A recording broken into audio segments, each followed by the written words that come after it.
Hello and welcome to Level Up and Friends, where those of us from the video game and comic book store Level Up Entertainment to get together with friends every week and discuss things we're passionate about.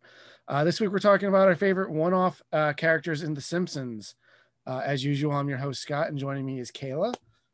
Hi guys, it's nice to see you again. Yes, she's got to join me for every time we talk about The Simpsons. Gotta. I know. Off camera, we want to talk about every episode. It's just figuring out how to tackle it because it's still going. Like It's insane. Like just for this particular episode, just trying to find characters that haven't been reintroduced like in the most recent seasons was just like such a task because there's so many. Yeah, I mean, full disclosure, I haven't really watched anything beyond season 12, I think at the latest. And we're on like what, 30 something now. So Yeah. 33, I think. Is that true? 32. yeah, that sounds right. As it started 89, it's like 2021 now. Oh my God, God. that's sick. It's not bad. It's a good thing, I guess, but it's just crazy. Like that's so much time has passed. Well, I Wow. mean, I know that's a big part of like the secret to why The Simpsons predicted everything. When you put out that much media, you're going to get it all right. Also, we haven't addressed any of the systemic problems we've had in the country for the last 30 years. So that's why we can predict all of these things coming true.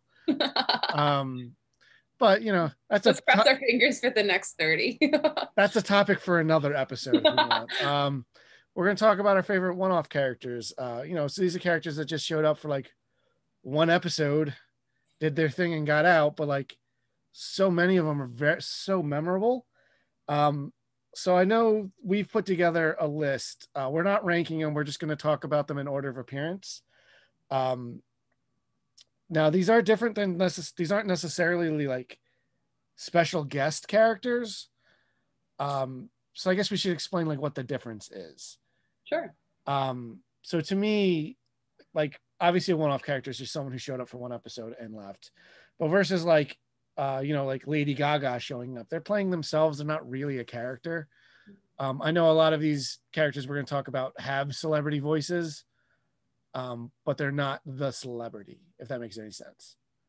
Yeah, I think that that's kind of like part of the magic of the one-off character is that sometimes they can get these really, really famous people to just play these really, like they are memorable, but at the time they're writing it, they probably don't think that they're going to be memorable, but it's just that wonderful combination of like a really well written character with like this great talent kind of mixing and just like making these super special episodes that kind of like stick out. So I know I said I'm not ranking them in any order, but I didn't even count them any other. I think these are our favorites. Um, what made you choose the ones we're going to talk about today versus just like Leon Kapowski or something? The characters. Yeah, I think as soon as you told me what the topic was, there were just a couple that immediately popped into my head, and I was kind of trying to think about like why those certain ones popped into my head so easily. And I think it really just comes down to, like they're so good at writing these short stories. They're only like 20-minute stories and writing them so well that like they can make these characters that literally will be in existence for just 20 minutes, right? But they kind of just whatever situations they're putting them in or whatever relationships they're having with like our core group of characters are just so, like either hilarious or memorable or touching. Some of them are just like really emotionally touching as well and just like sweet. Mhm.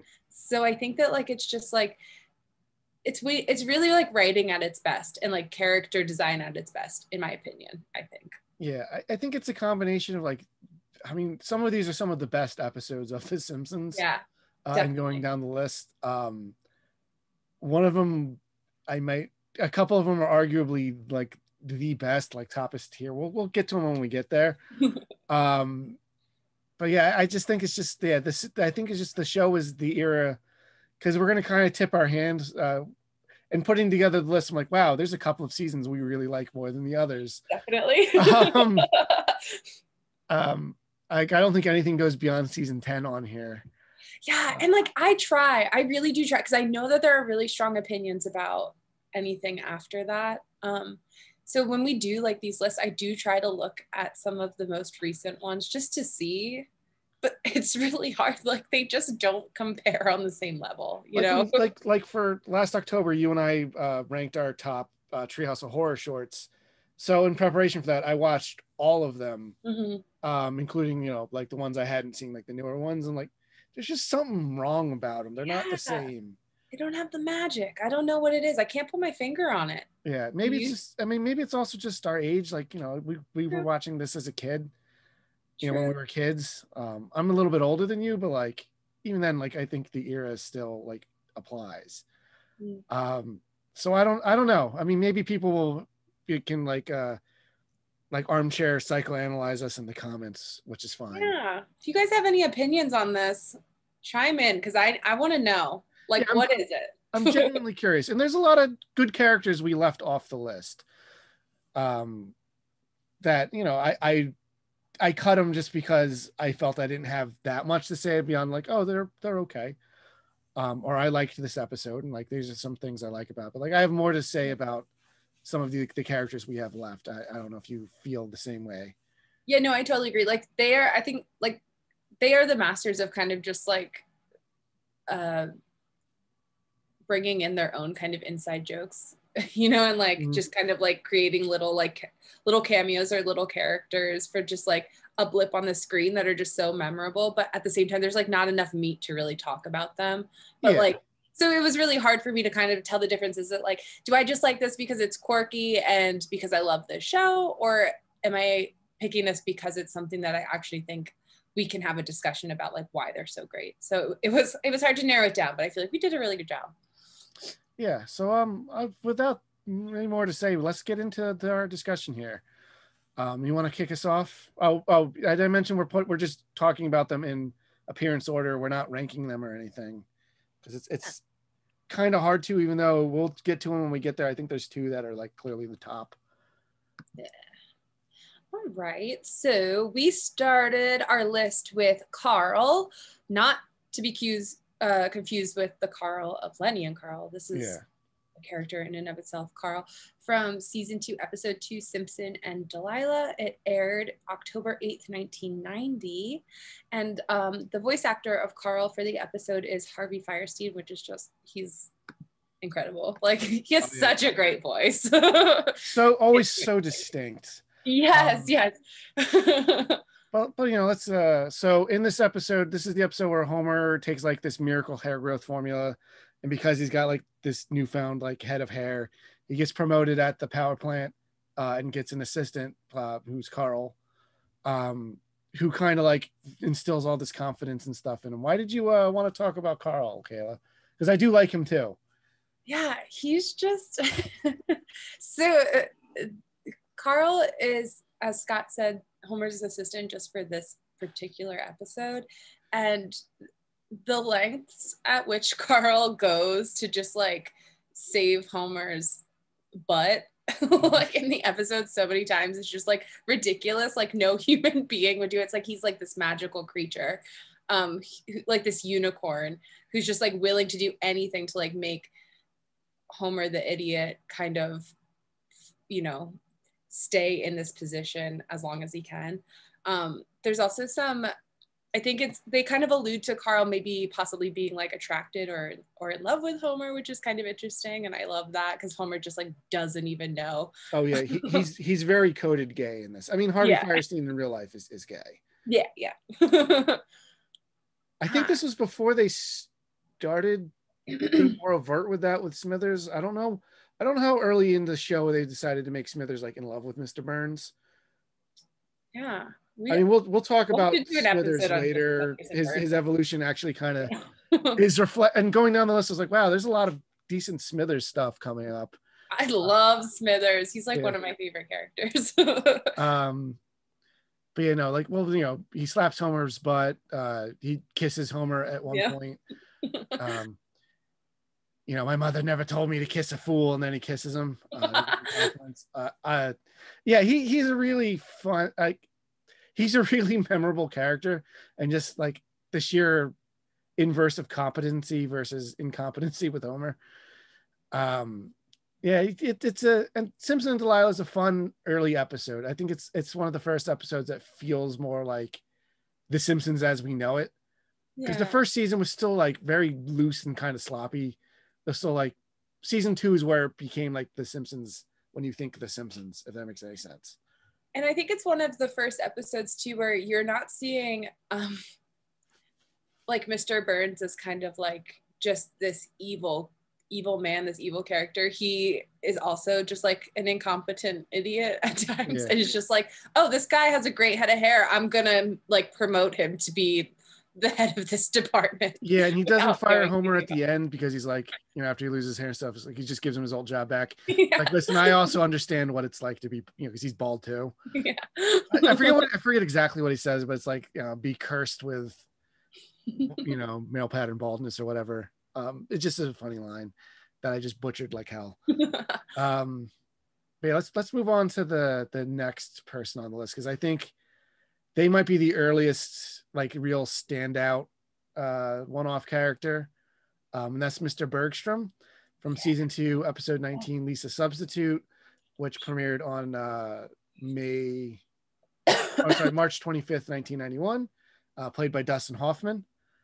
So yeah, he kind of becomes he becomes Lisa's substitute in the episode, substitute teacher for a little while, and becomes sort of like a pseudo surrogate father figure to her, someone she like an adult she connects to because she does not connect to Homer. And it's actually kind of like a much sweeter episode. I don't remember it being particularly hilarious. Yeah, Other than the graduate joke where you're trying to seduce me, Mrs. Krabappel, which is, a meta joke because it's Dustin Hoffman. But obviously it's got that really like memed up ending where he gives Lisa a note that says, to remind her, like, to get her through the tough times, and just says, "You are Lisa Simpson." I don't know. It's a really sweet episode. I'm glad you put this one on the list, Kayla. Yeah, Mr. Bergstrom, like he's the teacher that I would love to be, but know that I never could be. He's kind of like a role model in a way, just like he exudes this confidence, which is like amazing. Like he walks into the room dressed as a cowboy and just like, immediately like wins over this group of kids, and especially like Lisa.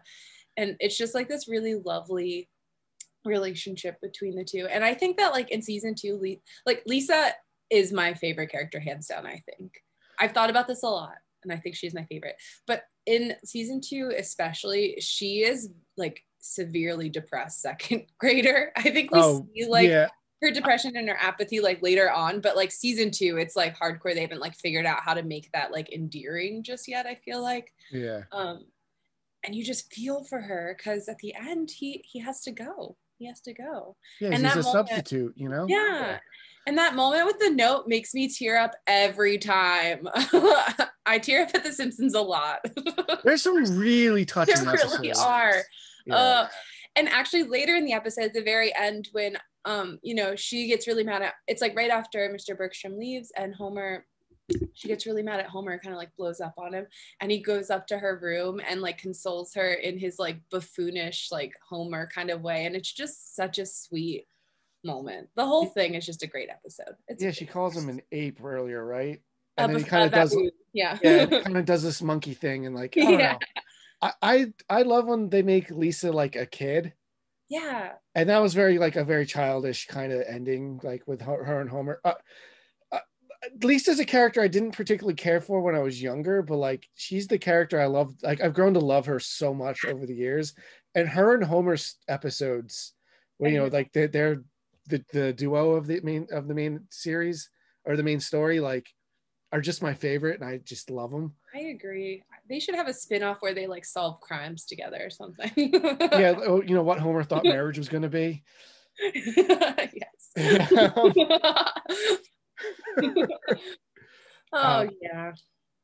Well, yeah, which reminds me, there's an episode we didn't. I guess we'll do honorable mentions later, but yeah, I think one of my favorite Homer Lisa episodes is the one with Hans Sprungfeld and Donald Sutherland. I'm forgetting his name, where he's the historian.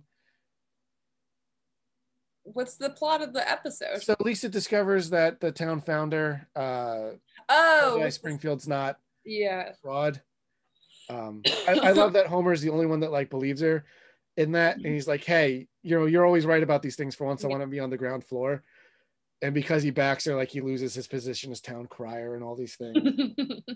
It's I want to do. We're gonna definitely do we're gonna do more episodes where we're gonna deep dive on, I think, specific characters. But I definitely want to do one where we just discuss Homer and Lisa's relationship, Yeah.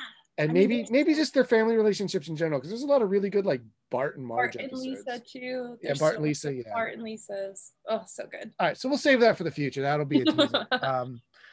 Any excuse to talk about The Simpsons, and I'm happy. I know. Which, speaking of, we'll move on to our next highlighted one-off character here. I chose Mindy Simmons from season 4, episode 9, Last Temptation of Homer, premiered December 9th, 1993. Played actress is Michelle Pfeiffer.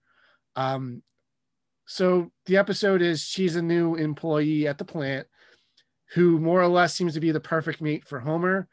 And he kind of he's attracted to her, and he kind of struggles with their feelings for one another versus, his commitment to Marge. What I like is they never go out of her way to make her like a homewrecker. No. She's basically just female Homer in personality wise, but because of that, they have this connection to each other, but she's not out there trying to seduce him. And I appreciate that. Yeah. But like it makes sense why Homer and her kind of fall for each other, and like they kind of keep getting pushed together in different scenarios, which make things uncomfortable.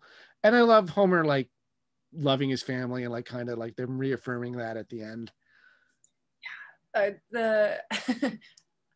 There's like this moment where his guardian angel, Colonel Klink, like he shows him what his life would be like if he didn't marry Marge. Yeah, and if he left Marge and went with Mindy. Yeah, and so all their lives are just better. Yeah, everyone's lives are better. Marge is the president. Mindy and Homer have a mansion, and they're like in love and having a great time.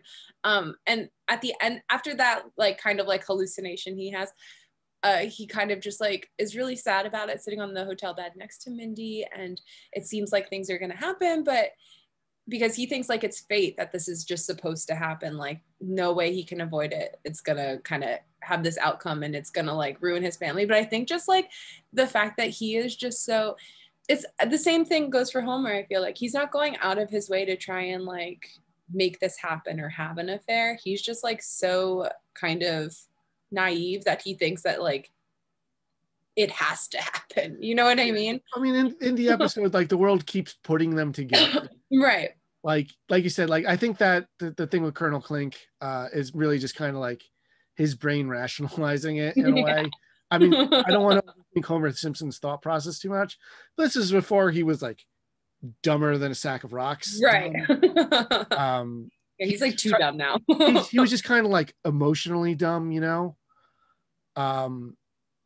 but like, yeah, I think he just, it makes sense that, it happens in real life. I'm not trying to put anyone on blast, but like, yeah, you can't help it. You meet new people come into your life and you may have a weird connection to them, and like relationships, platonic and romantic, and just people in general are messy, and just it happens. And I think as long as Homer's honest about his feelings at the end, and because of that, he doesn't do anything he doesn't want to do, and it all worked out.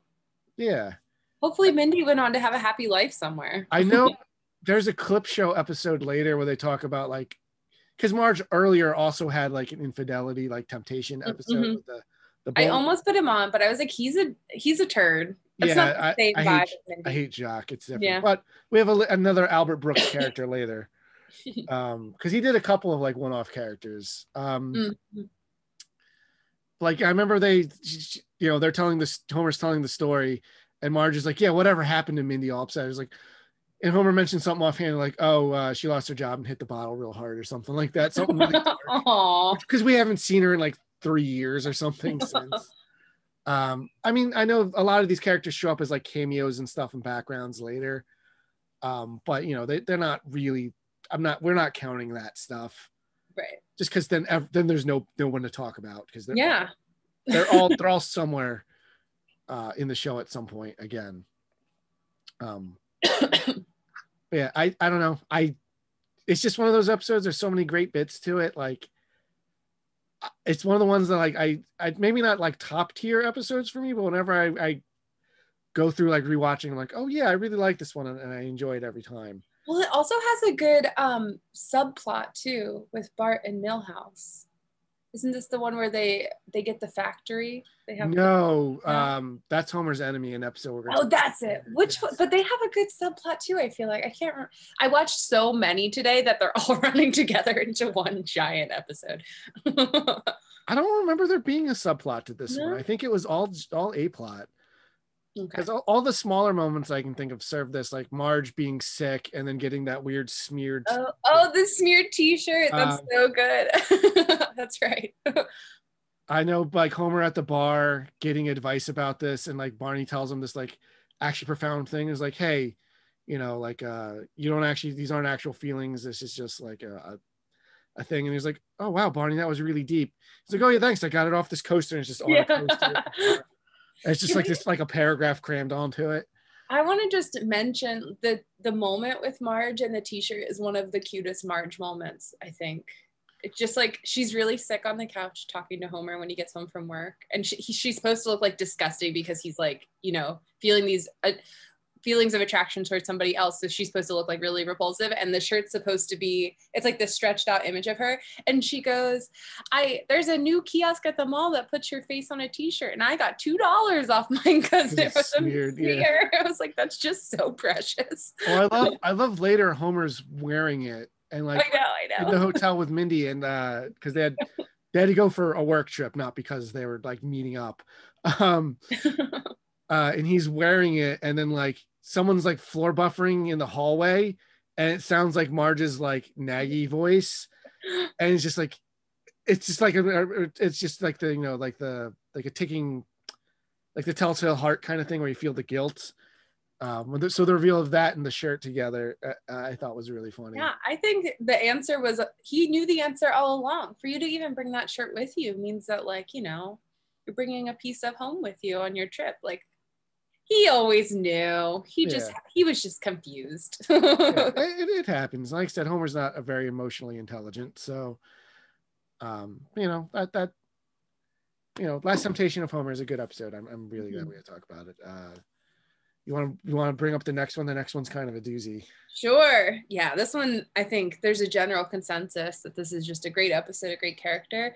So our next one is Lyle Lanley from season 4, episode 11, Marge versus the Monorail. It aired on January 14th, 93, and our voice actor is the late great Phil Hartman, who has, in addition to Lyle Lanley, is two of the best characters in the history of the show. Yes. You know, with Troy McClure and Hutz. You know what's funny? Troy McClure only ever interacted with the Simpsons once, right? He's in like so many episodes. Yeah, he's always the clip show host. Yeah, or like, and then he married Selma. That one's a good one. That was the only time he ever interacted with like any of the characters on the show. But you know, Lyle Lanley, he's the old-timey like snake oil salesman who sells the town of Monorail and like cuts all the corners and skips town with all the money, and just a charlatan and does this from town to town. One of the most gag-filled episodes I think ever. So many great little bits. I just even saying like I call the big one Bitey is so great. But what makes Lyle so memorable is the Monorail song. He kind of slickly comes in on the town meeting, how to spend this like surplus money they have, and does this really, really catchy song. I love when he's like doing the training, and it's all you see is so in conclusion, mono means one and rail means rail, and that concludes our intensive 2-week course. And then he just randomly picks Homer to be the conductor. Not even, he goes to the room and he's just like, you, and just waves his hand, and Homer's like, who, me? And he's like, yeah, sure. Yeah. But this is fun because like Marge gets to do like some sleuthing. Like I feel like this is normally like a Bart and Lisa thing. Mm-hmm. Yep. So you know, she kind of finds out it's fake and tries to stop the town. Like it's they, you know, the maiden voyage is like disastrous, and like the brakes fall off and they can't stop the monorail. and it's got Leonard Nimoy in it, and he's great. Yeah. Everything he does in this episode is great. I love when Krusty's trying to jump off the monorail, kill himself. He comes out and grabs him and is like, no, the world needs laughter. Yeah. Stuff like that. It's just so much great stuff in this. It's such a jam-packed episode. It really is. And yeah. He's Lyle's such a standout, memorable character in it. Right down to even what he's wearing, you know, like his old-timey seersucker suit jacket with his bow tie and his straw hat, like just looking real sharp when he comes into town. He looks like a dude that runs a carnival. Like, yeah, essentially, with his little like pin curls. Yeah. I have a question for you. You may or may not know the answer to, but the so when she goes to Ogdenville, one of the other towns that had the monorail, and figures out, maybe it was North Haverbrook. Yeah, North Haverbrook, one of the towns. She meets the he wasn't the old conductor, but he was like a scientist on the monorail. He was like the engineer or something. Yeah. Is he supposed to be is he like playing off of a character from pop culture? Or is he just, think so. I think he's just generic like mad scientist weirdo. But he shouldn't have stopped to get that haircut. I know, that's what made them late and not able to stop the monorail from going, which is such a great joke. Like, why? There's so many great jokes in this episode. I love the he's a scientist, he's here to help, you know, I've got help from a scientist. Is it Batman? No, it's not Batman. Batman's a scientist. Like, I don't know, there's it's so great. Especially because like I think Homer is more specifically referring to like the Adam West version of Batman, because he is a scientist. He does like all kinds of experiments and stuff in his Batcave, which is something I always like. And at the time, Fox owned that version of the character, so it worked out. But yeah, the Marge vs. Monorail is in contention for a lot of people for best episode. I don't know if I would put it that high. I'd have to think about my top 10. I think it would be a bubble episode for me. If I'm talking pure gags, it's definitely up there. It's like that and like Last Exit to Springfield. But I generally like the episodes that have more of like an emotional heart to it. Yeah, I have to agree. I mean, I do love any of the episodes with songs in them. Oh my God. They're really great at making jingles and stuff.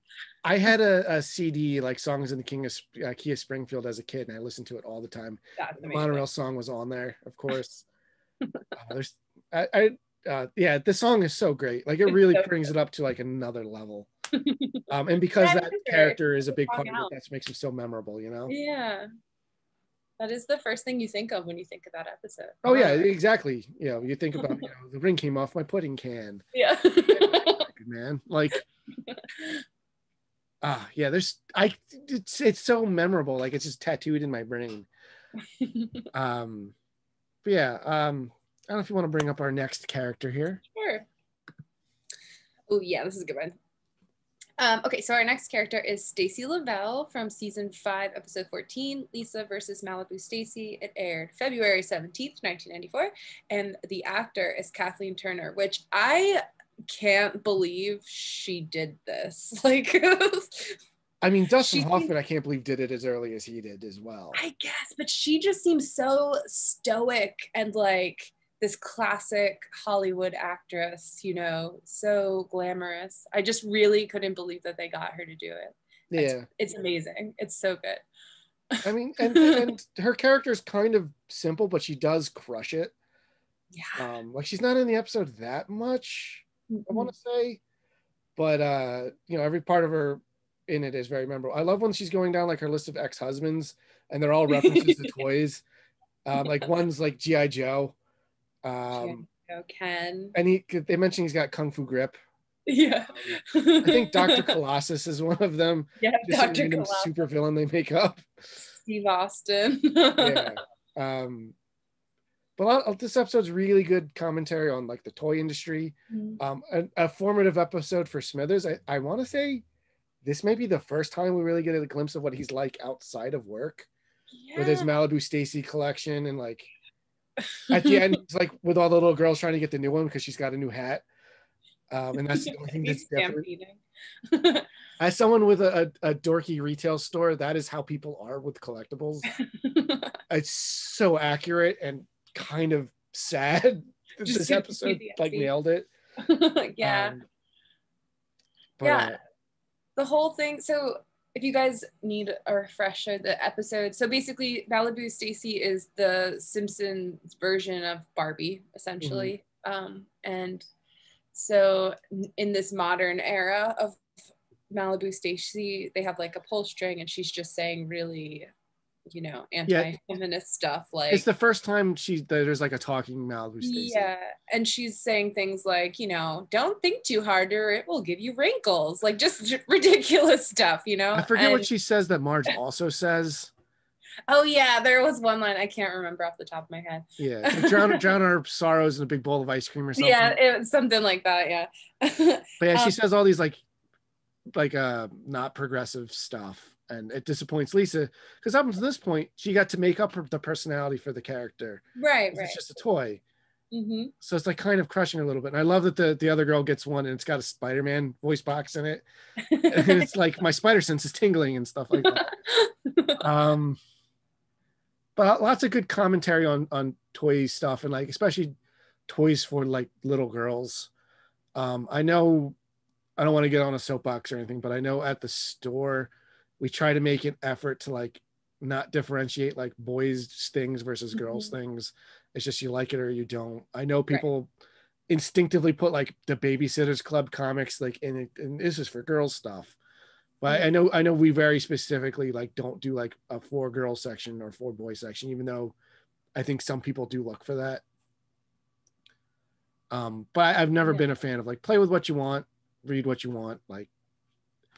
Yeah, we grew up in the era of like the toy store, like the girls aisle was all pink. Like literally all pink. Like you boys knew you were in the have, girl aisle. Yeah, boys were allowed to have more than one color.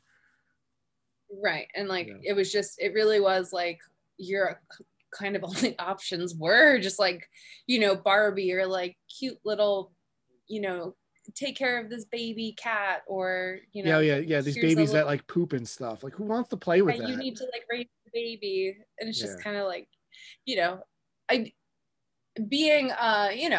I'm sure a lot of our audience members will agree and think back to times like that and just be like, yeah, this episode really kind of nails it. It speaks to what you wish you had as a kid, like Lisa designing a doll called Lisa Lionheart. Like that's just incredible, Oh, I love when they're trying to model the doll. Oh yeah, I'll model it after my hair or my hair. She's like, because all the Simpsons hair, like the kid, their heads don't make any sense. She's like, oh my god, all of you guys are hideous. You all have hideous hair. Yeah.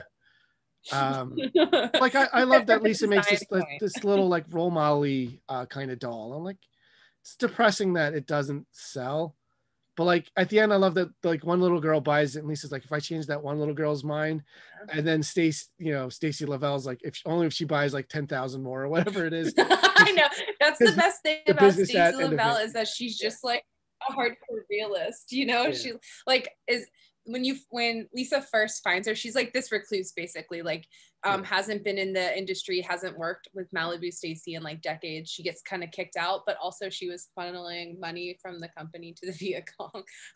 So they kicked her out of her CEO status, and then she became this like drunk recluse. And it's kind of like that age-old story of like the reluctant kind of, the reluctant, not hero, but basically like they don't want to be pulled into it, but in the end they kind of have to mentor this younger person to like, they think I'm out but they pull me back in. And it's just so good. Especially since like she got really disillusioned by everything, because she is like Malibu Stacy is based on her, which is why it has the same name. And then just it I don't know, I think she got really cynical and like, because it's the corporate stuff. Like I get it. She's actually a fairly well realized kind of character who's only around for like a few minutes, really. But that was a good pick. I'm glad you put that one on. So our next one, we're kind of cheating a little bit, but that's okay because we made up the rules, so whatever. You can put us in podcast jail if you want, but our next character, quote unquote, is the town of Shelbyville.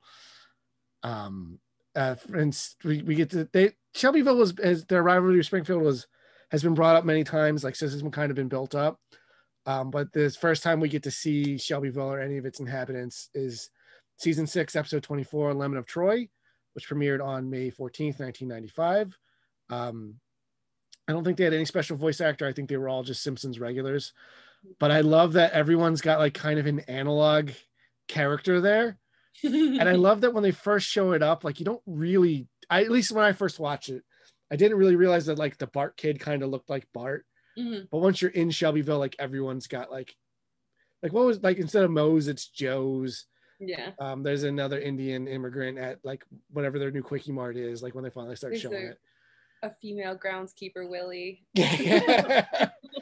It's just another Scottish groundskeeper at the school. I wish she had a name. Like, I mean, her name could be Willie too, because I think that can also be a girl's name, right? Or am I thinking why Winnie? not? Yeah. I don't know. Winnie would be good. It could be Winnie. Anyway, did we learn any of those kids' names except for Milhouse? Except for Milhouse? No. I don't think so. Yeah, I don't think we learn any of the Shelbyville people's names except for Milhouse, which is such a beautiful scene. Is this the end for Milhouse? I thought I was the only one named Milhouse, a pain I know only too well. And then they start hugging and crying. It's like when doves cry.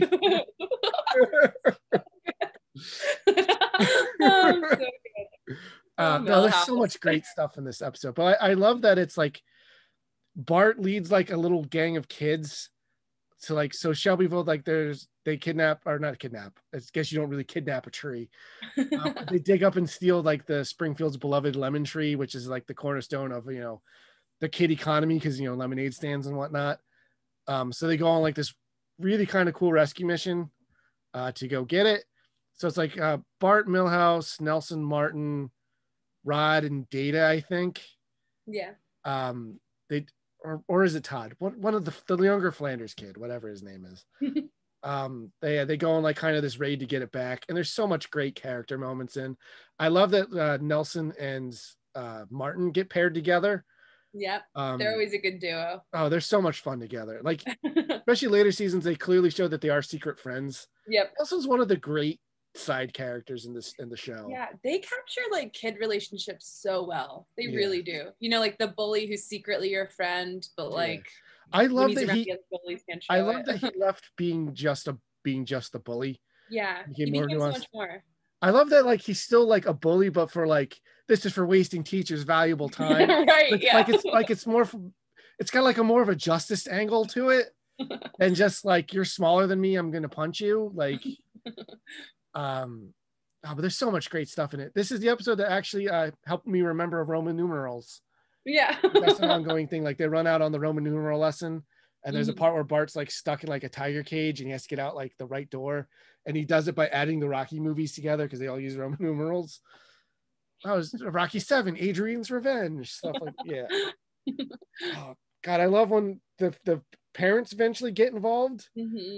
And team up on them when they found out they stole the lemon tree. Yeah. That they team up together. So it's like Homer and Bart versus like Shelbyville, Homer and Bart. And you get the great like lemon face meme where he just eats the bite. Oh, it's so good, yeah. On him, and it's just so sour, his face sucks up.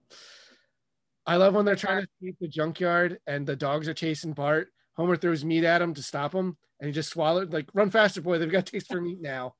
Yeah, it's just, and like the whole like the whole gang like piles into Flanders like new RV. And like yeah, he like reluctantly uses it, and they use it as like this kind of Trojan horse kind of thing where they stage it so that the Shelbyville Homer like takes it to his impound lot and gets locked inside because that's where the tree is being kept. Yeah. And it's just like this really good like kind of heist happening. Oh yeah, it's such a fun episode. And like we spend so much time in Springfield that like being in Shelbyville for almost the whole episode, like even though it's another like just generic American town, it feels so different. Like, right? Yeah. Like it feels so alien. Yeah. Even though it's fundamentally like really not that different. But yeah, you definitely feel like the kids are like on their own, out of their element. Like Bart has a disguise and like kind of joins the other gang. I love when he kind of reveals who he is. And he's like, oh, and I'm Bart Simpson. Like, they don't know who he is. Yeah, they're like, oh. And then he's like, from Springfield. And then they're like, oh, now we hate you. Let's get him. Yeah, like I think that like this is the first episode where, you know, like there's kind of like these undertones that like Shelbyville is supposed to be like their rival town, but they don't really like go into it too much. But like this is the first time where we kind of like, you know, see how deep their rivalry runs. Actually, in the monorail episode, he's like, "Oh, I'll just take my business to Shelbyville," and that's what kind of like turns them on to like, all right, wait a second. Like, I guess it's not for you. It's more of a Shelbyville idea. Yeah. And they're like, we're twice as smart as people at Shelbyville. Tell us your idea and we'll vote on it. Like, you know, again, he's they're rubes and he's working on that, and that's an easy way to get them to do that. Oh yeah, it's everyone in the Shelbyville, even though I don't think they have names, they're so memorable. It's just such a great episode, and it's one of the all-time classics. There's so much great material to come out of it. I'm surprised there hasn't been more memes. Yeah, like turnip juice, come on. Yeah, let's start it. You can start that. I'll hold off. And I guess our next pick is also kind of cheating a little bit, because I was thinking about, he's technically shown up more, but this is the only time he's been like an original character version. And that's George H.W. Bush. And we're talking specifically about season 7, episode 13, Two Bad Neighbors, from January 14th, 1996. He's played by Harry Shearer. So this is the one where, now former President George W. Bush, or George H.W. Bush, oh my God, moves in across the street to the Simpsons, and there's a mild Dennis the Menace thing, but like Homer and him become enemies, and it's amazing. Yeah, it's a really great episode. Just even like from the very beginning, this episode is so good because like the whole thing starts out like they're having like this neighborhood yard sale. And, so everybody's like out and about in the neighborhood, and then they see like the new neighbors move in, and they're all kind of curious to see who it is. And it's like the last person you would expect. And they move into this giant mansion that's like across the street from the Simpsons home, but we've never seen it before. And even the Simpsons are like, oh, I've never noticed it before. It's like literally across the street. Yeah, it's literally in front of their house. What I like about it is, all right, so the original George Bush, it's kind of got a goofy, old-timey kind of flavor to him in general. Yeah. Like in real life too, but like I like that they don't really dig into like the politics. No, yeah. Of it. It's just like this kind of goofy. He's just kind of square. Yeah, he's just a square guy. Yeah. But they do make some jokes about it. That's good. Like he's writing his memoirs and he's like, I accomplished everything, which is why I didn't need it the second term. Lost. When I like the line where he's like, I'm gonna ruin you like a Japanese banquet. Yeah. That one's really good. So there's like a couple things about I think he threw up, right? Yeah. There's a couple of them, but it's not like about like his policies or whatever. No, yeah. And I love that, Barbara Bush loves Bart. Yeah. And he comes over, does the dance thing, like, hello, Mr. Bush. And he kind of accidentally antagonizes him, and then he goes so far he destroys his memoirs by accident. And then he gets spanked by him, and that's when Homer gets involved. Yeah. He's like, he spanks you. The way Homer says that line is always so funny to me. I love Grandpa's like, I got spanked by Grover Cleveland on 2 non-consecutive occasions. This just becomes this big prank war. I don't know. It's just a lot of fun. It's just so. I'm granted the Simpsons have met a lot of celebrities even by this point, but like something about it being George H.W. Bush, like being former, like the last president we just had, it's so surreal that it like is amazing. Yeah, and I think part of the magic of this particular instance is that like a lot of times the celebrities on the show are being played by the actual celebrity, whereas this one is like being played by one of the normal cast, so they can really like make it their own character, which I think is why it's so like it's like he gets along really well with Ned Flanders because they're basically cut from the same cloth. Like that's kind of the vein in which it's. So it's just this really well, and then at the end, after all of the wars happen, they finally give up and move away, and Jerry Ford moves in, and like him and Homer like not like get along really well right from the get-go. Do you like nachos? Yeah. Well, because they're characters of themselves, not really trying to be accurate, but like Gerald Ford's kind of like a bumbling everyman if you're going to go the character route, so it makes sense that they would kind of quickly pair him with Homer, right? Which is a lot of fun. But like, I love that Gorbachev comes over to give him a housewarming present. He's like, I can't show weakness in front of the Russians, because he's like, Barbara's trying to make him apologize to Homer. It's a fun episode. Like, I love. It's just, you also get a lot of great old man jokes. But yeah, it's a good one. I'm glad we picked that one. What do you think? Take a quick commercial break, and then we'll come back. And then I think we have a couple of. We'll go to our second half of the list, and we're going to start off with like a big one when we come back.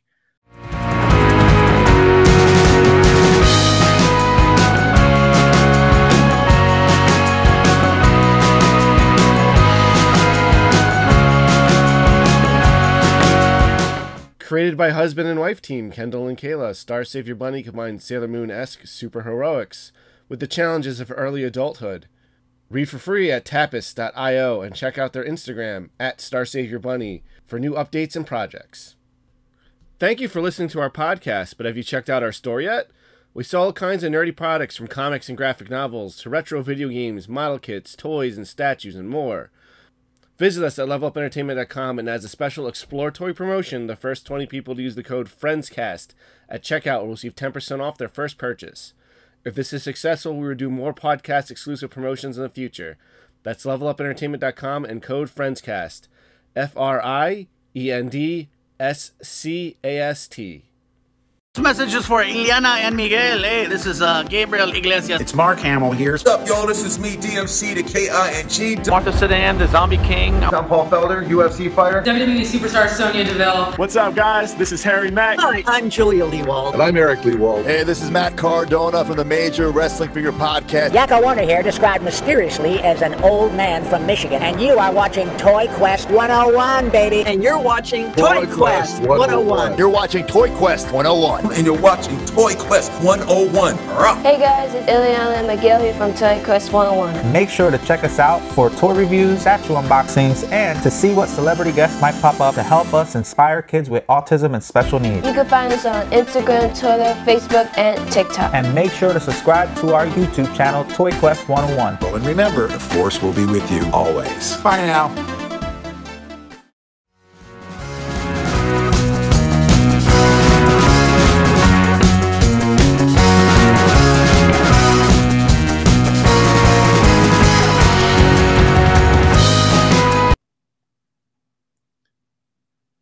Okay, and we're back.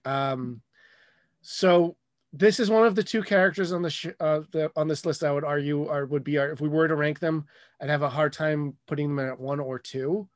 But we've got Hank Scorpio from season 8, episode 2. You Only Move Twice, premiered November 3rd, 1996. Voice actor Albert Brooks. So in this, Homer gets a new job at a different nuclear plant. To kind of like lead a task force. It's eventually revealed in the episode that he's working for his boss is super, super nice, but it's eventually revealed that he's like a supervillain, and Homer's like a very Bond-esque supervillain, which gets parodied later as a James Bond character kind of shows up to stop him. One of the all-time great characters of Hank Scorpio, in my opinion. Because he's the juxtaposition of him being like this really like laid back kind of hip boss, is also secretly a supervillain, and Homer's complete obliviousness to it, even as like there's like a G.I. Joe versus Cobra-esque firefight around him, and he's like, hey, if you could kill someone on your way out, it would really help me out. I love it when their James Bond character kind of gets away and like Homer tackles him, and then they just shoot him to death off camera. While he's talking to Homer about like something, I don't think it's not the hammock scene, but it might have been like him looking for sugar for his coffee, something real mundane, you know. Yeah, I think he's getting something on the vending machine. It's like dollars. Yeah. He's trying to get another dollar. That's what it is. Yeah. He's like, when you get back home, there's gonna be a new roof on new floor on your house. Stuff like that. So good. Yeah, they've like given the family this like amazing, perfect house where everything like self cleans itself as like an incentive to like come take this job that he doesn't really know what it is. Yeah, it's like so Homer's making a lot more money. The town's in this very affluent area. It seems like the perfect thing. Homer's very successful in his new job.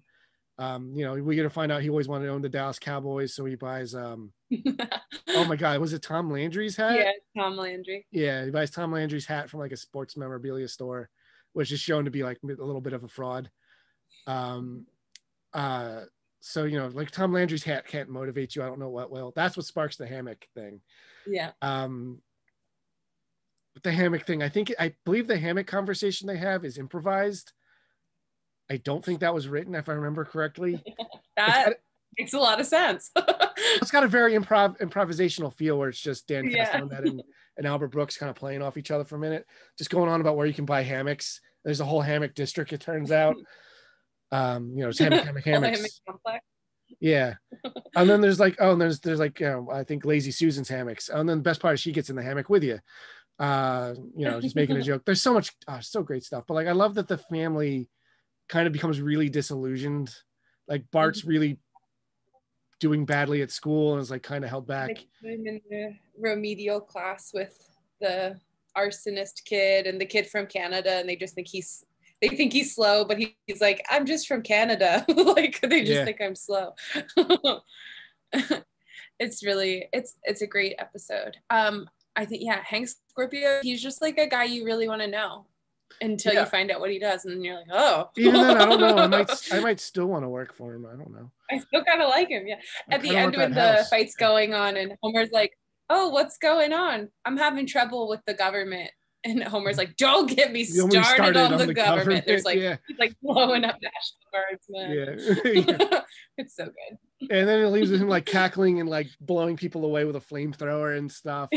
But he's still in the middle of this. He's taking time to like talk about, because Homer's there and give him advice. He's like, I got to move back from my family. They're not happy. I have to do. He's like, listen, you have to do it. I'm sad to see you go, but you have to do what's right for them.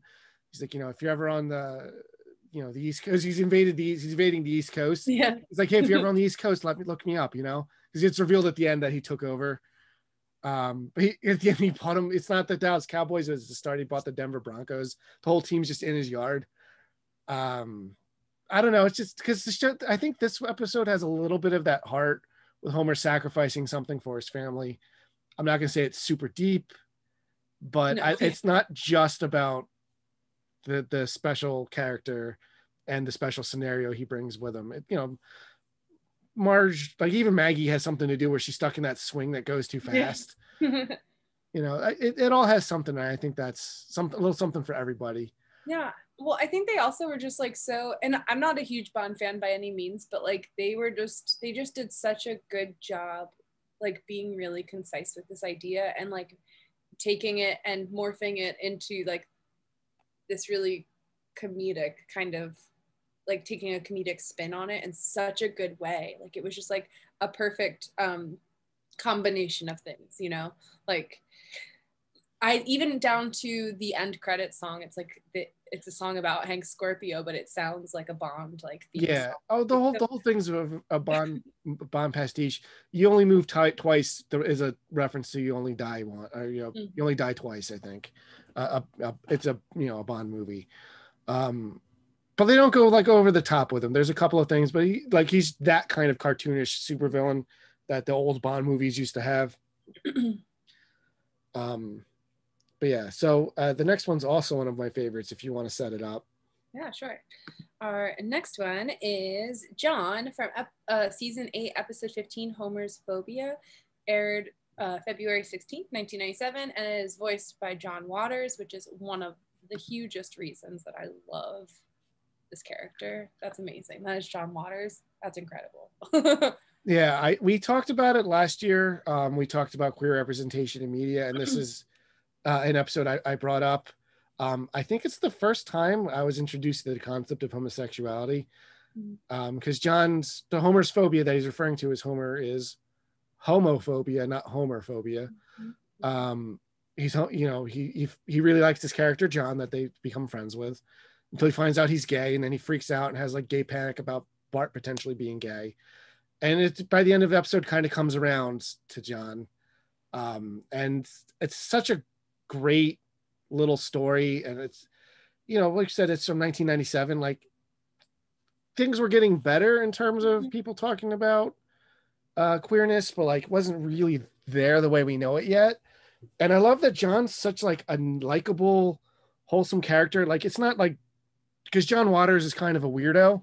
But I love him, yeah. I'm not saying I love him too, but like he's not playing John Waters, you know. No, yeah. Yeah. I mean, he plays you know, it's like he's kind of playing himself in the sense that the character John is like the owner of this cool, like vintage kind of kitschy, kind of just like fun junk store. And like it's all about like nostalgia. His store is all about like selling nostalgia. So like that's how they happen upon him, is like he has this really cute store in the mall, and they're in there just like looking at all of his fun little kind of junky toys and whatnot. Yeah, so unrelatable. Yeah. I'm never in stores like that. Are you? No, God, I wouldn't go there if go to a store like that if you could. If a store like that in Philly, I couldn't afford it. That's the sad thing. There was a time where stores like that were fun to go to. No, they still are. They still are. Just look. I'm making a joke about our store. Obviously. No, your store. No. Yeah. But yeah, so it's just like yeah, so he's just like, yeah, I think that's like the whole point of the story, is like John is just like this really great guy. He's friendly. He loves really cool things. He's easy to talk to. Oh, yeah. Great. He has jokes. He's just like really easy to kind of, you know, want to welcome into your life. And Homer loves him until he finds out, you know, and like that's the whole moral of the story. It's like, it's not about it. That has nothing to do with who John is as a person. Like, he's just like this really great guy, you know? Yeah, and you don't see him with any like men or anything, you know? Like there's a reference that he broke a date with Smithers to hang out. That's a good part. Like, this is your sick mother. Don't do this to me, Waylon. So much. Every season with him is great. I love you know, the horrible robotic Santa he's got. Yes. That he eventually uses to save the day. His car is like spot on. But there's a theory that Bart actually is gay. I know that's because I know there's a lot of like incidental supporting stuff in like later seasons. Bart's 10, so I don't really want to think about those characters like that. But I think this is probably the episode that started it. I know there's a joke where he is wearing a Hawaiian shirt and he's like, I don't know, it came out of the closet. And like it's one of the signs that like Homer thinks Bart might be gay. Like he picks a pink snowball thing instead of chocolate dessert. Right. Like all this really stupid stuff. So but it's like things people thought were true. Yeah, you know, it's like things people still think are true. Yeah. So it's like really, it's in a way like it is stupid because like, you know, it's stupid stuff to like even be worried about. Like you know, people should just be able to be who they are. It's not a big deal. But like, it's funny. It's funny to us, I think, because we know that like it's supposed to be a gag. It's supposed to be commentary on that, you know. And it's one of the few times Homer has a lot of character growth, which is funny because I know later he performs like Patty's gay wedding, so I guess he got over it pretty good. Yeah. But one of my favorite bits in this episode is when Homer confronts him. He's like, you know, you're you, and he's like, where? He's like, you know, he goes off on this thing like, that's our word for making fun of you. We need it. But at the end, after he saves him, he stops himself from calling him something. He's like, queer. That's what you like to be called. And I love that John's like that or John. I think he says flaming or something. I don't know. Well, he likes his homosexuals. Yeah. That's right. Which as a kid, I didn't understand that, but as an adult, I think that line is freaking hilarious. Well, and then there's like the whole Steelworkers of America thing. That's really great. Like they're just trying to piss off like these macho America guys. You know, I love that. That's like, fantastic. There's so much. I see what makes this kind of humor work. Or like the racist or the sexist or the whatever. They're really the butt of the joke, and the fact that they're wrong, looking at things wrong, is what is funny about it, rather than just. Because this whole episode could have been like making fun of gay people, and it's not. Right. It's making fun of people that.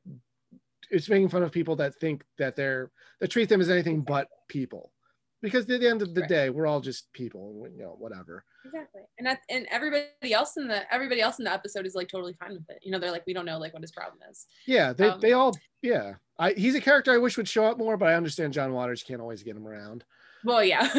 And there's like this really sweet moment at the end after everything has happened, after John kind of saves them from like this trouble they're in. With his Japanese Santa robot, which is just so perfect. Like that's absolutely something you would find at one of the stores. Oh yeah. He like just turns around in the car and he's like, you know what, Bart, I'm okay with whoever you end up being. Like that's really nice. And then Lisa whispered, and like Bart's kind of like, okay. And Lisa like leans in and she's like, he thinks you're gay. And like Bart didn't even realize like that whole time. Yeah. He's like, just thinks his dad is being super like weird. Yeah. I was like, Bart, maybe it's the tenderization talking, or no, maybe it's the concussion talking. But however you choose to live your life is okay with me. It's like, what are you talking about? Yeah. It's a really cute episode. It's like there's not a lot of really good Bart and Homer like relationship stories. They're mostly antagonists for each other. But I think it's a solid one. I do love episodes where they work together though. Yeah, I like when they team up a lot more when they're at odds with one another. Definitely. But yeah, it's one of those episodes. This is one of those episodes that like makes me feel something, you know, like. But it is legitimately funny too. Yeah. Because also Mo and Barney get involved, and they're also like incredibly wrong. They're like, oh, back in the day, send Bart off to war. Killing a man would set you straight. They're like, oh, maybe we take him hunting. Killing a deer is like killing a beautiful man. And then Bart's like, I don't know, a bunch of guys out in the woods hanging out. Seems kind of gay. And they're like, that is a very negative attitude to have, young man. Just, I don't know. It's such a great episode. Again, it's because the people that are wrong are the butt of the joke is what makes it work. You're right. That's it. That's exactly it. I was trying to think about it and I couldn't quite put my finger on it, but that is the perfect explanation. It's why like It's Always Sunny in Philadelphia can be kind of offensive and still work, because like the original title for that show was going to be Jerks, because like they're terrible people. Right. So them thinking terrible and saying terrible things and constantly being wrong and like kind of put in bad places is what makes it work. It's not just being offensive to be offensive. Yeah, like you're not surprised that they're doing that's why like Family Guy sucks. Yes. You know? God, don't even. Oh yeah, we can talk about the Simpsons guy. Yeah, we say Peter Griffin's a one-off character, even though that was an episode of Family Guy, not the Simpsons. Sure, yeah.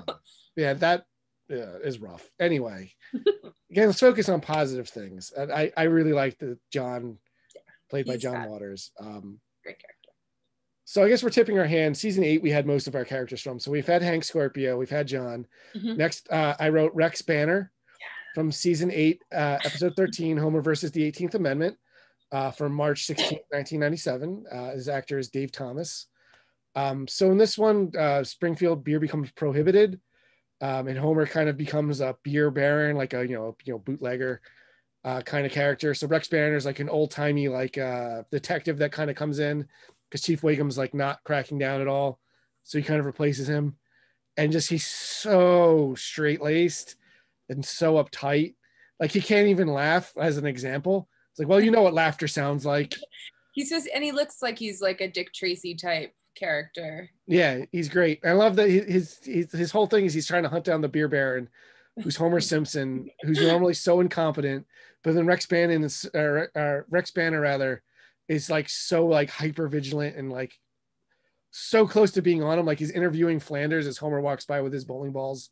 It's just a fun episode. It's really good. I love when he and like the other cops are like having this like big banana surprise with like sparklers. Not a very happy day for Rex Banner. It's his birthday. Yeah. There's a really beautiful scene right when they're in that diner right before where they reference the painting Nighthawk by Edward Hopper. Oh yeah. Diner. Oh, it's so good. Every time I watch it, I always forget it's there. And I'm like, oh, wow, that's like really awesome that they included that in there. No, there's a lot of really great like Prohibition era jokes. I love that Moe's bar like transforms into this pet shop. I love that Barney gets stuck in the gears in it. Yes. Like, wow, that really hurt. I love Homer's like scheme where like they got rid of all the Duff beer and he kind of like dug it up and stole it and like is kind of bowling it in like these empty bowling balls, which now have like a thing that leads to Moe's. So and he even wins, like Lisa and Marge are, you know, at first they're upset that like, you know, he's doing this illegal bootlegging, but when they figure out how he's doing it, they're like, wow, that's really clever. Oh yeah, like, yeah. Like, Marge kind of goes all in it because like they set them up as like Lisa and Marge are going to be off him, right? Really clever. And like she's like, Mom, look, we got to make father. This is really clever. You know, and then they just they're making. She's like, and look at all this money we're making. She's like, ooh, like. I kind of like when Marge isn't always like just this nag. Oh yeah. Which I feel like her character eventually devolved into, which is kind of sad because some Marge episodes are really good. I think she's underrated. We've talked about this before. She's like, I love Marge. I think she's a great character. Yeah. It stinks if you watch a modern thing because Julie Kavner's been doing this gravelly voice for so long that like you can kind of like this voice is just wrong now. Like she can't do it anymore. I thought she died. She's not the voice. No, I'm pretty sure she's still doing it. The person who plays Edna Krabappel died. Oh, okay. Marsha Wallace is her name. Oh, right. Russie Taylor died. She was Martin. I think I forget who else she was. But you know, she's mostly known for like being Minnie Mouse and like the nephews and stuff in DuckTales. But you know, that's part of the problem when you have a show going on pushing 40 years. Like, you know, everybody's starting to sound aged, even Bart and Lisa. Yeah, it's just like.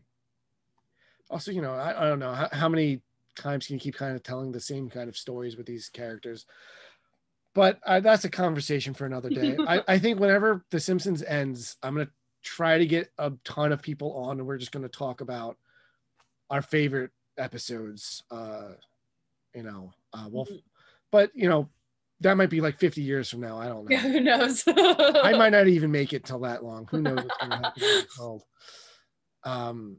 But yeah, it's just a fun episode. I love at the end when, you know, prohibition's like repealed. You know, Homer's big toast is to alcohol the cause of and solution to all of life's problems. I have that on a t-shirt. That's a serious problem. Yeah. But yeah. So would you like to introduce the next one who's I would say probably if I had to rank him might be my number one. I think so. Pick, I think most people would agree. All right, it's Grimy, Frank Grimes from season 8, episode 23, Homer's Enemy, originally aired May 4th, 1997, and is voiced by Hank Azaria. I always know, am I saying that right? I always said Azaria. Okay.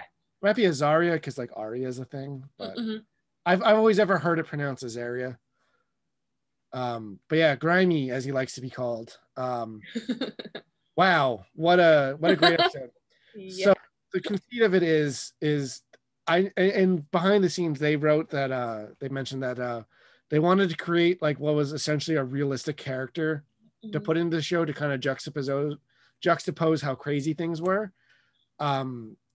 So he ends up working with Homer, and he's like hardworking and has had this tough life, and like Homer's not hardworking and is very stupid and has this amazing life, really. They kind of show. What do you think about this episode having been the final episode of The Simpsons? Yeah. I think it could have worked. I think it could have worked too. Just like kind of this like transplant from nowhere who just. But it kind of shows like how ridiculous the show had become at this point. And this is 14 years ago. Yeah.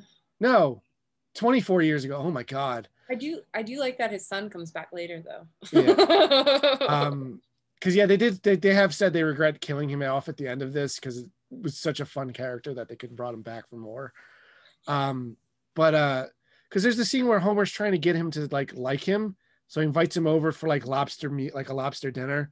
And it kind of sees him on the wall as like him with Gerald Ford, him on tour with Smashing Pumpkins, him in space. Yeah, it's like, oh, you've never been?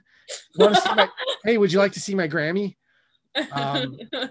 Bart owns a factory in the side plot, which they said they only added because they needed to have some levity because the stuff with Grimy is could be viewed as so dark and depressing. You know, I live on top of a bowling alley that's under another bowling alley. So he like goes into their house, which seemingly seems like a normal like middle class house, but even the, you know, like there's so many episodes where like their house is like crumbling and falling apart, but like Frank Grimes comes in and he's like, this place is a palace, like yeah, it's huge. How do you afford this? Yeah, like there's been lots of articles and stuff now that like the Simpsons family, like with just Homer working, could not be able to afford that house today. No, especially especially if they live in like on the West Coast where we think they might possibly live. There's no way. Yeah, because Matt Groening's from Oregon, I think. So like a lot of stuff's like kind of inspired by there. I mean, they obviously go way out of their way to say it's just wherever. Right. You know, it's Springfield, anywhere, USA. How many places have redwood forests? Just say. Yeah. How many places have a gorge? Right. Or being adjacent to the ocean, and like, right. The flexible reality of the show is it's just wherever. But yeah, just watching Grimey's like descent into madness. Yeah. Like, I love when he just snaps at the end, because he tricks Homer into entering this contest for kids, and he ends up winning it. Like nobody thinks it's weird that he's there, because he's trying to show just how crazy this character, like how horrible like Homer is, and like nobody sees it. Yeah. And he's the only one. And we also find out that Lenny and Carl have master's degrees, which I did not know. Yeah. That's why whenever they show the future episodes, like they're all like up in the offices, and Homer's still working the same job. But you know, to be nuclear engineers, like you have to be really intelligent. You have to yeah. I mean, well, when they show the episode where they get the job, he just like watched a video, right? Like they were right out of high school, and they kind of just like were recruiting people and like. Yeah, well, I know when the show first starts, Homer's just working some random job there. He gets fired, like goes on this like safety kick after he tried to kill himself, because that season 1 was like that. Yeah. Because of that, like they hire him as safety inspector, and then that's just where he is forever. You know, it's good old Sector 7G. But I just love watching him like Grimes trying to deal with Homer at work. He's got like, you got a 416 going on in your, you know, something bad's happening. Oh, a 416, and Homer just pours water on his console till like the alarms stop. It's just like the horrified look on his face. It's like, oh my God. I think Frank Grimes is such an amazing character because everybody can relate to that. Everybody has worked with a person, maybe not exactly like Homer, but a person where you're just like, you do not deserve to have everything that you do deserve. Oh yeah, we all know someone like that. Right. Comparatively to how hard, not even just like I'm working or you're working, but like everybody else is working, you know? It's just like, we all know, we all have been in a situation like that. And I think it's just like what you wish you could do in that situation, other than electrocuting yourself to death. All the other stuff, you know, you wish you could just like scream in their face and like let them tell them about themselves, you know, like he's just, you know, living your dreams. Yeah, we feel like the world's gone crazy, like, right, because this doesn't make sense that nobody thinks this is a problem. Right.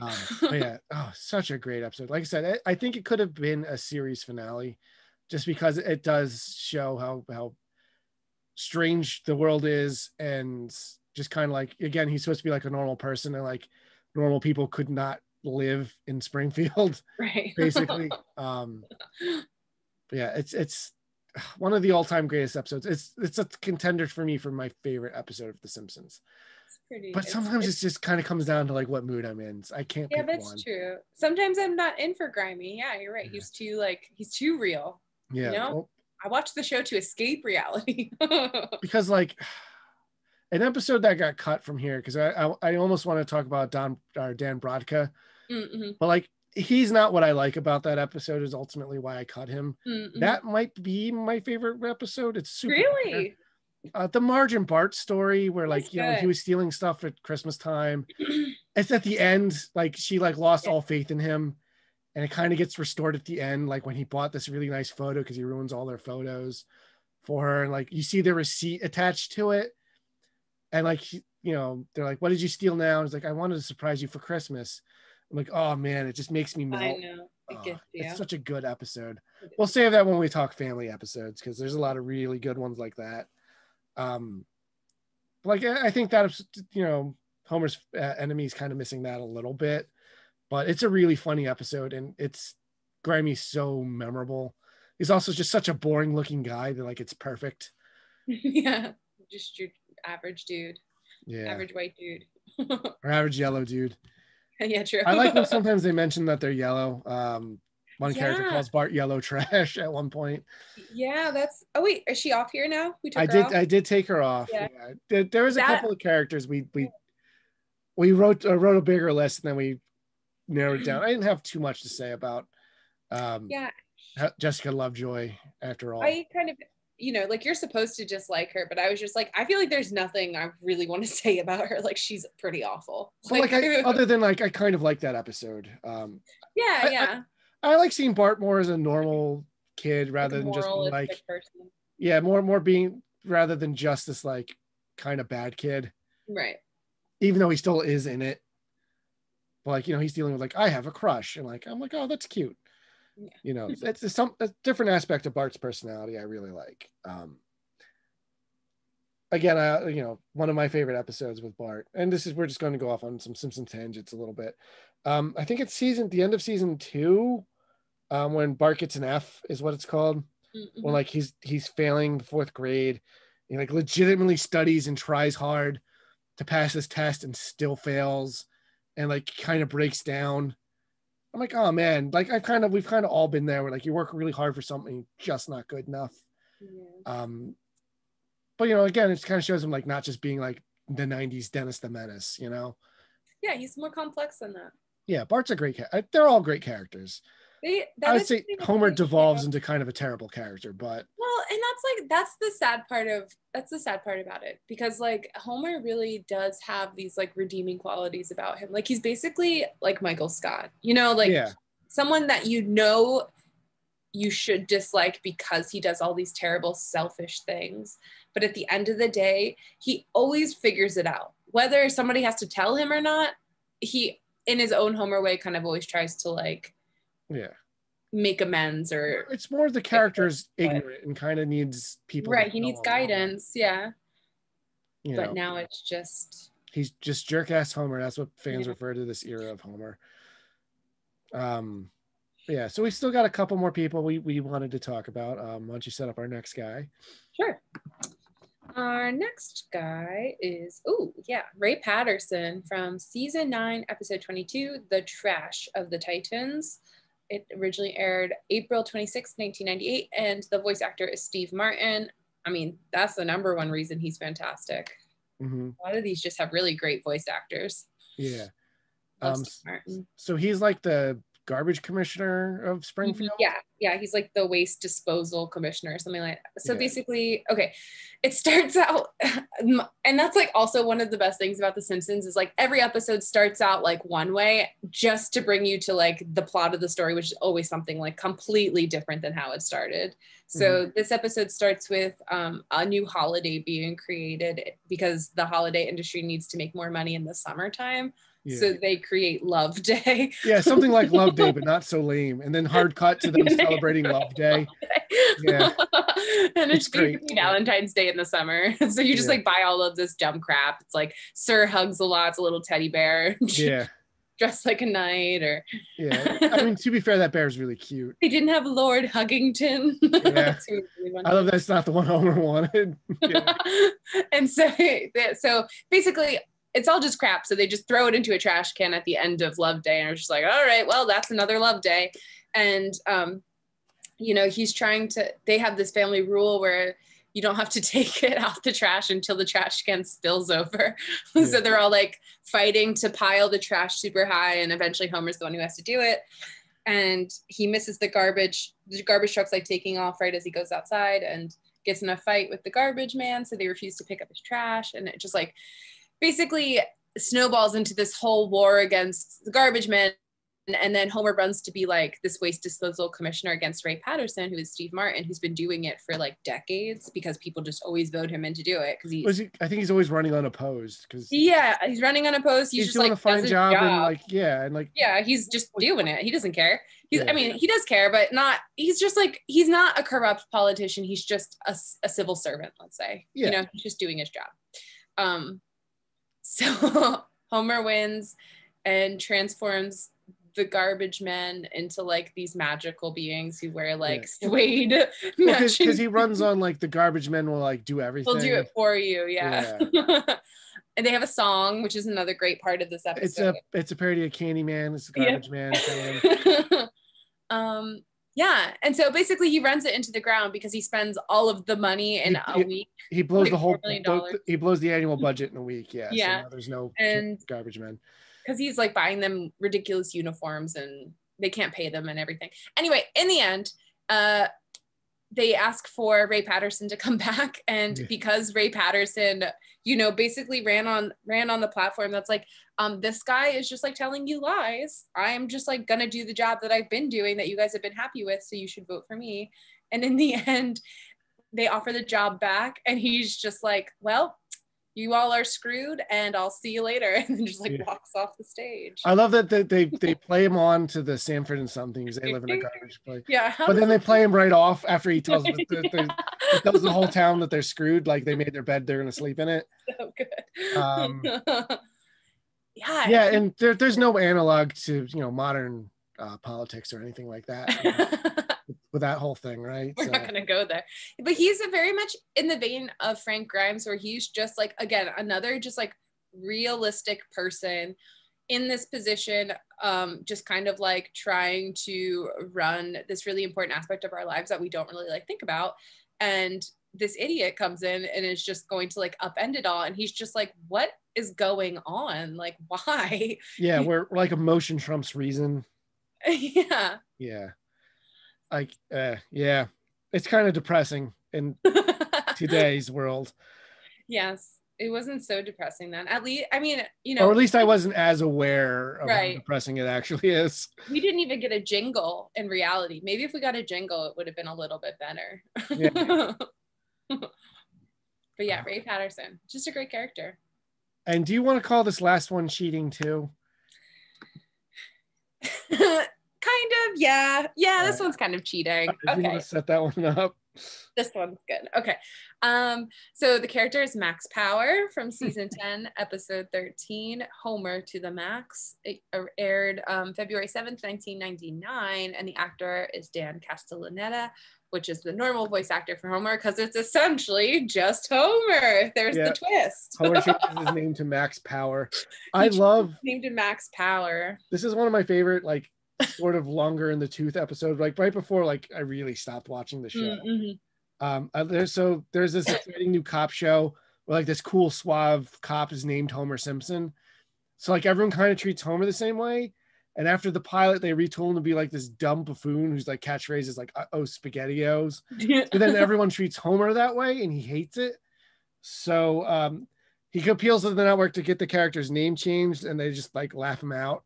So he gets he changes his name to Max Power, which he got off of a hairdryer, which is great. And because of this new cool name, he kind of opens up all these weird new doors for him. He again gets promoted, doesn't he? Yeah, he gets like accepted in like higher society. It ends really weird. It does end really It's a parody of some movie. I forget what it is, but like I didn't know what it was at the time. But it's a fun gag, calling him Max Power. No, you don't snuggle with a Max Power. You strap in and feel the G's. He also has a song, which I love. Which is another James Bond-esque song. Yes. I think it's Goldfinger. Well, it is really funny because this episode, because the name is so James Bond-esque, I always think it happens during the Hank Scorpio episode. Like in my brain, I always have to like remember like, oh no, they're two separate episodes. Like he's not. I always remember it as like Homer changes his name to Max Power, and then he gets a new job at this, fancy new company, and I'm like, oh wait, no, that's not storyline. Yeah. But I also like when he's suggesting the list of names that he would prefer instead, it's like Hercules Rockefeller and Brandt Q Einstein, Handsome Be Wonderful. And the judge is like, I'm gonna pick the only one that's like spelled correctly. Yeah, the only one that's spelled correctly. Yeah.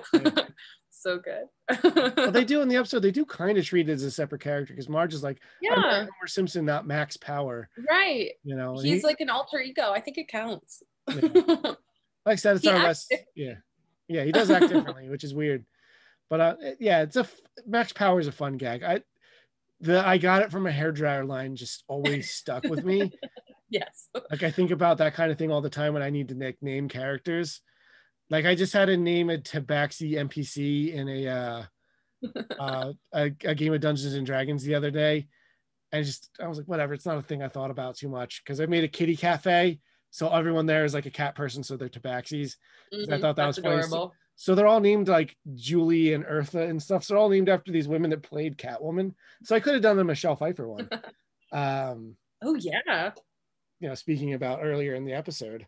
But I didn't. There wasn't enough characters because it was just an incidental. We just needed the characters just wanted to like get lunch somewhere. So I just needed to will a thing into existence. And I thought that'd be funny. I want to work at the Tabaxi cat cafe. I think we just called it the cat cafe just because that's what it is. Again, that game we're playing, it's a little goofier. A lot of us listen to the Adventure Zone, so we kind of have fun with Dungeons and Dragons and that. We don't play it super serious, even though we're in like water deep. It's not real. Like I'm not using any actual water deep material. But that's a conversation for another day. So looking back at this list, I want to say, there's anything like you think we learned? I think a lot of our top people, there's only like 2 women. Yeah, that's true. Which is something I didn't really think about until we were going like actually doing this having this conversation. Like I said, most of ours are like later seasons, a lot of episode 8 characters. Yeah, so I don't know what any of that means, but just interesting things to notice. Yeah, and they're all real like I mean, I guess that makes sense. This makes sense that the show's called The Simpsons, but they're all very much involved with like the family, more or less. Yeah. Like Lyle Lanley's probably like the most removed, where he just kind of rolls in, does this thing, and then leaves. Yeah. But the rest are a lot more involved in the plot and getting involved with like interacting with our characters. Yeah. I mean, looking back, and this is one of the things that like, even though I love The Simpsons, I always kind of feel like disappointed that, and it's not even just this show, because this is just like a big problem in, Hollywood, as we know, but it's just like very white or yellow, but you know what I mean? Just like, no people of color here. Pretty much. Yeah. We have one LGBTQ. We have 2. With John. Because we also have Carl. Oh, that's true. Yeah. That's true. And we've got one character of a real person. Right. Yeah. Yeah, but to be fair, like looking back, like Rex Banner is kind of a parody of old-timey detectives, which are usually portrayed in media as white. Hank Scorpio is I mean, he could have been like weirdly European, but I think because he's Albert Brooks, like I think his design fits the personality and style, right? But again, like a lot of James Bond things, like they're just now having people of color in them. Right. Stacey Lavelle's supposed to be, like Barbie's, I don't want to say always white, but like traditionally seen as white. I'm not sure if any of this stuff's necessarily intentional, but I think that's just like, again, that speaks to the society's like default for is white man, I have a hard time believing that, people who write such politically progressive kind of like comedy would necessarily like do that on purpose, but it's like this subconscious thing, you know what I mean? Like that we're kind of now trying to work on. And I know The Simpsons in recent years has gotten a lot of flack for portrayal of Apu, which I think is kind of, it comes from a place of innocence. I don't think they were trying to be malicious. I do understand the damage he might have done to Indian Americans. I understand that he is played by a white man. Right. But I do think there's episodes like the immigration episode, like where Apu, I don't know, Apu to me is one of the most well-realized like secondary characters that like I don't think they're trying to maliciously say anything about Apu. No, I don't think so. And I think he stems from like the fact that like basically all the characters in it kind of stem from a stereotype in a way. Like the fact that the guy who runs the convenience store is an Indian immigrant, like that is the stereotype. It's one of those things, like it's one of those problems that's going to stem from a show that's been around from like what's really a different era, still going. Like it doesn't, because they can't adapt that much between now and then. I get why they retired that character specifically. I don't think that, I think there's probably a more elegant solution. Because I do like Apu and I would like to see him around. But I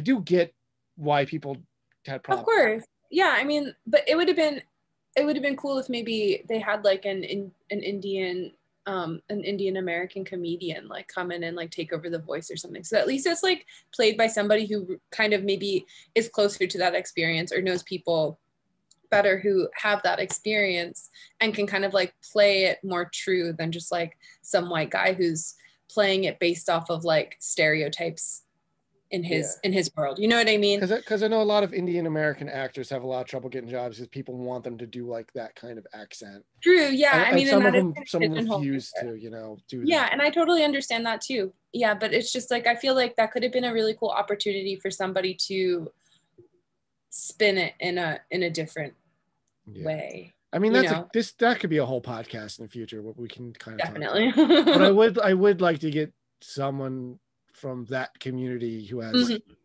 so that way we can have a bit of a dialogue. It's not just us white people just talking about right. People who don't really understand that experience at all. Yeah. But like I said, he was always one of my favorite characters. I think the show should have ended a long time ago. Yeah. It might have been cool like if the show ended, but like they still did like Treehouse of Horrors every year or something fun like that. Like a special. Yeah, I think that because then they can make them like an hour and make them actual specials, and like you could probably do a lot more. I think I don't know. It's just one of those things where it's just got so much stuff that like it's hard to. I can't imagine coming up with new Simpsons episodes that aren't derivative of old stuff. Yeah, and because of the timeline, they keep changing like when Marge and Homer met.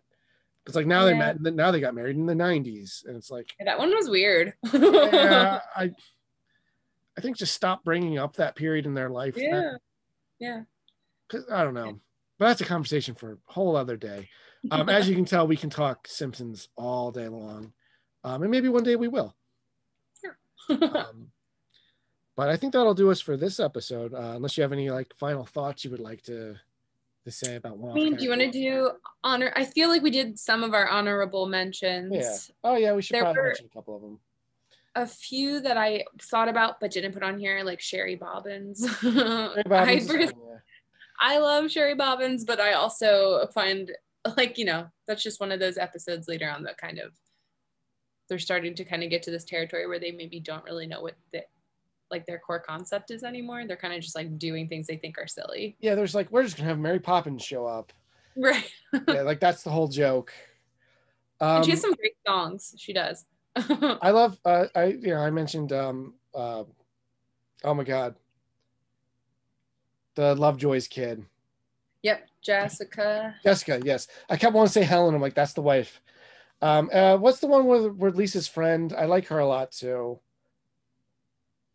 Lisa's friend. Oh, the blonde girl by played by Lisa Kudrow. I wasn't thinking her, but there's also the episode The Summer of 4'3", where they go to the beach house and like Lisa. I love that one. Like the main girl's Christina Ricci. No, I'm thinking like the episode's called Lisa's Rival. I can't remember the character's name offhand. Oh my gosh! But this girl showed Allison, the Telltale Heart. Hey, Allison, that's what it is. Yeah. Where she kind of seems like she's like Lisa but better. I'm trying to think of what other characters I mentioned. Don Brodka. I almost put in. I can't remember her name, but the woman who owned the burlesque house. I was thinking about that one too. I can't remember her name. I love that episode. I was like Miss B. What is it? Hold on, I'm gonna look it up because it's gonna bother me. Yeah, I don't remember. I thought about the burlesque house episode, but I didn't have as much to say as I did some of the other ones. Belle, yeah. But there's a lot of episodes we could have brought up that we did not. Mm-hmm. And like that was kind of part of the hard part of it too. And like I know that we kind of talked about it like while we were trying to figure out who to put in, but it was just like they're kind of coming into this problem now where I feel like they're starting to run out of ideas, so they're starting to like resurrect these really amazing like one-off characters who should probably just stay as one-off characters because they were just like so magical the first time, but they're trying to like recreate that little bit of magic in these newer episodes by bringing them back, and it's just like doesn't work, and it's so sad. I just want to not. we could have bent the rules a little bit and said Herb Powell, even though he has 2 episodes. Yeah, that one doesn't count. He just had 2 episodes. Like, well, like Lurleen Lumpkin, I had to delete because she has 2 episodes because they brought her back in modern times. Yeah, or Llewellyn Sinclair. I love him, but we couldn't talk about him because he gets. I mean, we could have talked about Jay Sherman. I did think about that. I do love that episode, and I know Matt Groening hates that episode. He took his name off it. It's the only one he hasn't done a commentary for because he doesn't like the shilling for another like. To him, it ruins like the integrity of the show. I'm like, but the critics such like a Simpsons-esque thing. Yeah, I feel like John Lovitz. He's great. Yeah, he's already been on the show a whole bunch. Yeah. I don't know. I like that episode. I love when they sing the Oscar Mayer Wiener song. Well, there's lots of great like movie stuff in it. Like Pocahontas is amazing. I love Football to the Groin. Oh yeah, that's a great episode. The episode's called "A Star Is Burns." I can't believe I remember all of these episode names. Still. I know. I can't remember any Star Trek names. But to be fair, their episode names are usually a little flowerier. Yeah, and they are usually clever wordplay or something. Yeah, Homer's Phobia is about the episode where Homer talks about his homophobia. The title is just good. That's such a good title. Yeah. Or Homer's Enemy. That's the one where Homer has an enemy. Right. But yeah, oh yeah, we're definitely going to do Simpsons again soon. I want to talk about. You kind of got me back into watching it again, and like it's a show that always, it never gets old. It always feels good to revisit. Like and it's not just nostalgia talking; it's still legitimately good. No, yeah. And there's like they pack a lot into the 20 minutes. A lot of little like snide comments, a lot of little like hidden gems. Like you can watch them over and over again and still catch things. And there's a lot of visual gags too. You know, they're just in the background. They call them like VCR jokes because you'd only catch them if you could pause it on your VCR, which is such an old timey thing now. Because it was VCR. After VCR, there was DVD, then Blu-ray, and now we don't even have that anymore. We just have streaming. Yeah, you know. Yeah, but I think that'll do us for this episode. Thank you so much for joining me, Kayla. Thank you for having me. I always have so much fun talking with you. I'll definitely have you next time we want to do Simpsons. You know, we'll talk about it off screen and figure out what we want to do next. But so until next time, stay safe. Yeah.